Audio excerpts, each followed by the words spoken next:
కాదు మా ఉద్యోగులు కానీ ఎవరైనా కూడా నెట్లో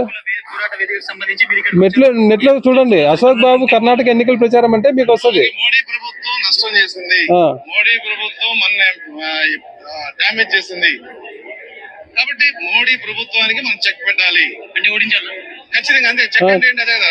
what is the check to politician? We have to detach from the power. అది ఒక చోట జరిగితే ఏమవుతుందంటే రాష్ట్రాలతో డీల్ చేసేప్పుడు మన జాగ్రత్తగా ఉండాలి. మనోభావాలు, పర్టికులర్ సెంటిమెంట్స్. ఇవాళ మీకు గుజర్ల ఉద్యమం జరిగింది, ఎస్టీ ఉద్యమం జరిగింది, జల్లికట్టు ఉద్యమం జరిగింది. అక్కడేమో ఆర్థిక లావాదేవీలు లేవు, సెంటిమెంట్ దెబ్బతీశారు మీరు.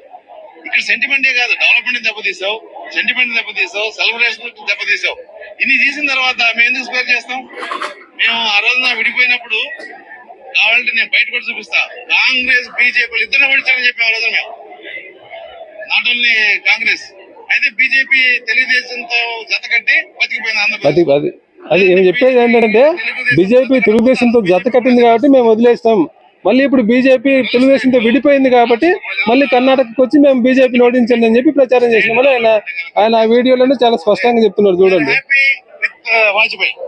మళ్ళీ ఈయన ఏం చెప్పి ఇంత క్లియర్ గా బీజేపీకి చెక్ పెట్టండి, మోడీకి చెక్ పెట్టండి అని చెప్పి మీడియా ముందు మాట్లాడి మళ్ళీ నేనేం మాట్లాడలేదు, నేను ప్రచారం చేయలేదు, ఏదో ఇండోర్ మీటింగ్ అని చెప్పుకోవడానికి సిగ్గులేదా? అన్ని రోజులు ఐపీఎన్జీఓ ప్రెసిడెంట్గా చేసినావు, ఎమ్మెల్సీగా చేసినావు. ఒక ఉద్యోగికి అన్యాయం జరిగితే అది అన్యాయం అని చెప్పాల్సింది పోయి మళ్ళీ నువ్వు చేసిన తప్పు నువ్వు చేసి నువ్వు అది దాచిపెట్టి నేను తప్పు చేయలేని బుకాయించడమే కాకుండా మళ్ళీ నేను తప్పు చేసిన నేను ఛాలెంజ్ చేస్తున్నా. మీరు కాదు, మీ పచ్చ మీడియా, పచ్చ జర్నలిస్టులు ఎవరైనా కూడా వెతికి ఎక్కడైనా వెతకండి, సోషల్ మీడియా అంతా వెతకండి.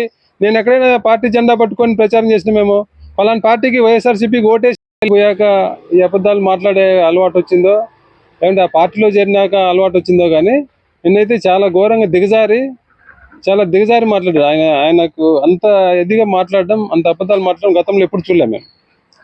ఆయన ఏం మాట్లాడుతున్నాడు? ఆయన నిన్న ప్రెస్ మీట్లో మాట్లాడింది ఏంటంటే, నేను బద్వేల్లో ఆర్టీసీ డిపోల్లో జెండాలు పట్టుకొని ప్రచారం చేసినానంట. జెండాలు పట్టుకొని ప్రచారం చేస్తూ పలానా పార్టీకి, వైఎస్ఆర్ కాంగ్రెస్ పార్టీకి ఓటేయమని చెప్పి ప్రచారం చేసినా అని చెప్పి ఆయన మాట్లాడుతున్నాడు. నేను 2-3 రోజుల నుంచి అడుగుతున్నా కదా, మీ ద్వారా అడుగుతున్నా, ప్రభుత్వాన్ని అడిగినా. అదే నేను అట్లా జెండాలు పట్టుకుంటే ఒక ఫోటో చూపించండి, ఒక వీడియో చూపించండి, ఏదైనా ఒక ఆధారం చూపించండి అని చెప్పి చెప్తున్నా. మీరు ఆధారం చూపిస్తే నేను కోర్టుకు వెళ్ళడం కాదు, ఉద్యోగం మానేస్తానని కూడా చెప్పిన. కానీ ఎలాంటి ఆధారం చూపించకుండా మేము తప్పు చేసినాము, మేము రాజకీయ ప్రచారం చేసినామని చెప్తున్నారు. కానీ తప్పు చేసింది ఎవరు? అసలు అశోక్ బాబు గారికి ఈ కాండక్ట్ రూల్స్, ఉద్యోగుల రాజకీయాలు అనే మాట్లాడే అర్హత ఉందా? ఆయనకు అర్హత ఉంది అంటే అసలు ఆయన కూడా ఇలాంటి నీతులు చెప్తున్నాడంటే ఆశ్చర్యంగా ఉంది. ఎందుకంటే ఆయన ఏం చేసింది అందరికీ తెలియదా? మన రాష్ట్రం కాదు, పక్క రాష్ట్రానికి వెళ్ళి, కర్ణాటకకి వెళ్ళి, కర్ణాటకలో ఎన్నికల ప్రచారంలో బీజేపీని ఓడించండి పిలుపునిచ్చింది ఆయన. స్పష్టంగా వీడియోలు ఉన్నాయి. మళ్ళీ ఆయన నేనేం చెప్తున్నాడు, అది మేము క్లోజ్డ్ డోర్ మీటింగ్, ఎవరో వీడియో తీసింది మాకు తెలియకుండా మేము బయట ఎట్లా ప్రచారం చేయలేదని అన్నాడు.